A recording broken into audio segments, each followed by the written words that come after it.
The last time Barack Obama spent this much time on Capitol Hill, he worked there as a member of the U.S. Senate. President on the Hill yesterday and today. Yesterday he met with House Republicans, and today he talked budget and beyond with the Senate members of both parties. There are and have been a lot of fast-moving parts to all the budget talk here, but still little in the way of delivery. The debate, it really boils down to a couple key issues. One, whether or not spending, cut spending or to raise revenue, and whether or not to pay down debt or to boost the economy, and whether both parties get along long enough to actually get anything done. That's the biggest question. Joining us now to sound off, we've got Dominic Carr, political journalist and author, Jake Menges, who's a former deputy chief of staff for Mayor Rudy Giuliani, consultant at In the Field Consulting, and our senior political correspondent, Andrew Whitman. And Andrew, break down what they're doing or not doing in D.C. All right, well, putting aside any talk of sequesters or government shutdowns or debt limits, there are really three long-term budget proposals now on the table. The first is the one the president was trying to sell on Capitol Hill this week, his so-called grand bargain. In it, the GOP would allow billions in new revenue, mostly through eliminating tax loopholes. In exchange, Democrats would have to eat reforms to Social Security, Medicare, and Medicaid.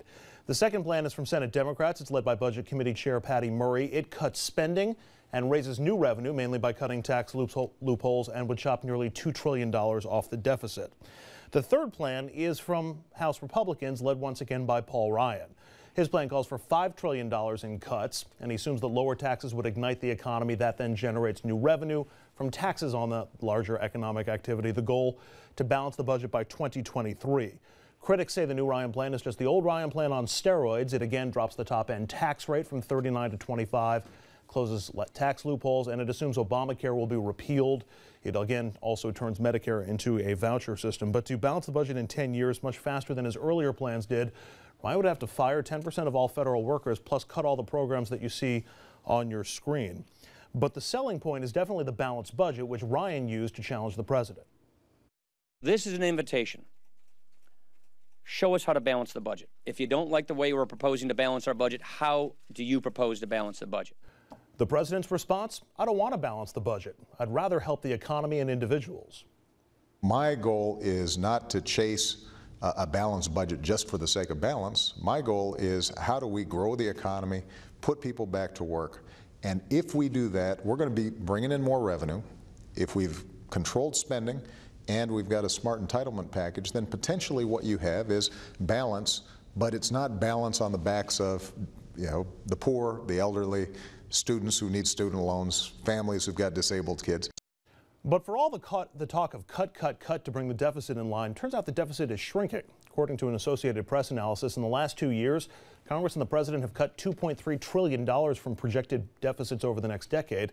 Add the sequester cuts, you're up to $3.1 trillion. So D.C. is about $1 trillion away from meeting the goal set by the Simpson-Bowles Commission, which may explain why the president told George Stephanopoulos that, frankly, he's not that worried about the debt.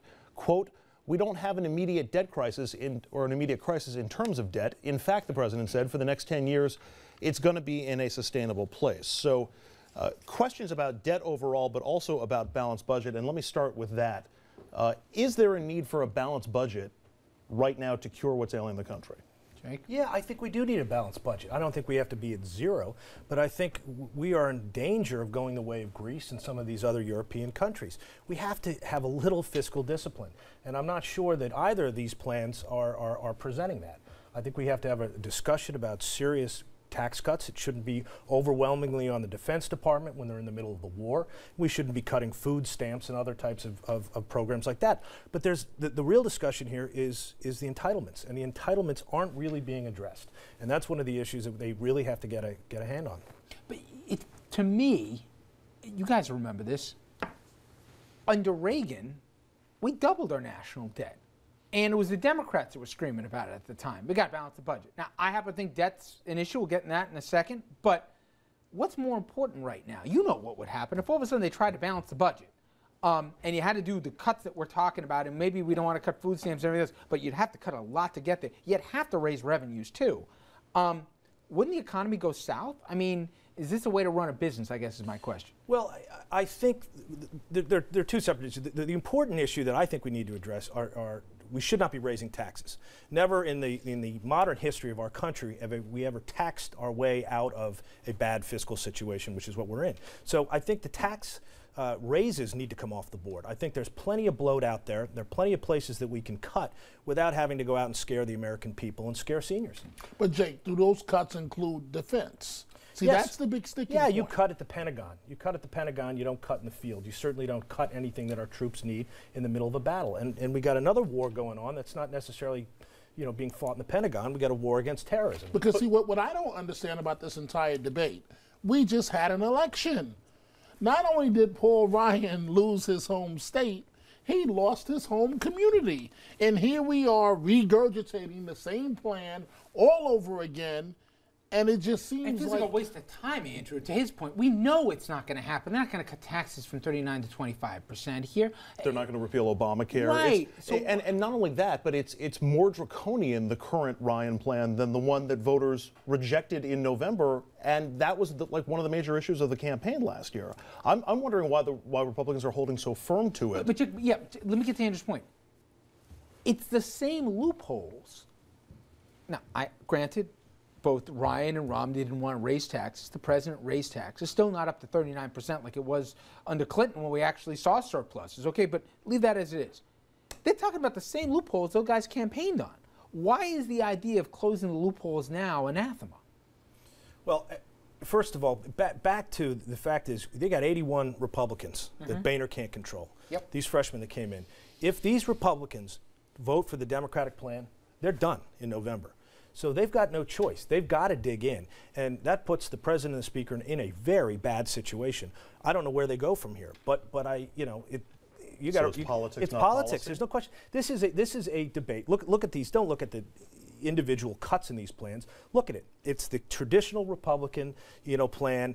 You got to cut, and you got to let the rich people keep their money, as opposed to the Democrats and all. But here's why so many people on the left are so concerned about this. Take what Obama's analysis was of the debt, which is everybody was saying we got to get to Simpson-Bowles and $4 trillion in cuts. We're pretty close to being there. As soon as you get one deal on this budget, you're going to be at $4 trillion in cuts. And it seems like the goalposts continually move. Now it's not just $4 trillion in cuts to get under Simpson-Bowles. Now it's we got to keep cutting to balance the budget. Now we got to keep, I think the concern is it's really just this is a masquerade for cutting programs we don't like. We don't want to have to we don't have to redebate those policies. We'll just talk about what Absolutely. it costs. And in June, we're going to have another borrowing issue. And we're going to go right back to this negotiation where they're going to be scaring the American people on both sides. And we wonder why some guys are retiring in big numbers out of Washington. Who wants to deal with this nonsense, But Richard, it just seems it's to me it's not the American way. Jake just brought up a good point. Those 81 members on the Tea Party folks. Elections usually matter. It doesn't seem like they really matter. They don't matter anymore because, as Jake said, and he just told the truth tonight, that's what we're dealing with. If they vote for a tax increase, goodbye, they're done. The irony is that a compromise would be popular, at least according to the polls, but we're not going to give the people what they want. No, 77% of the American people they're done with the bickering and they want a compromise. Now, when we come back, we're going to take you inside that lunch meeting yesterday between the president and the GOP. It turns out their questions may provide some answers on why so little is getting done these days. And trust me, if you think it sounds like romper room, you'd be right. Stay with us.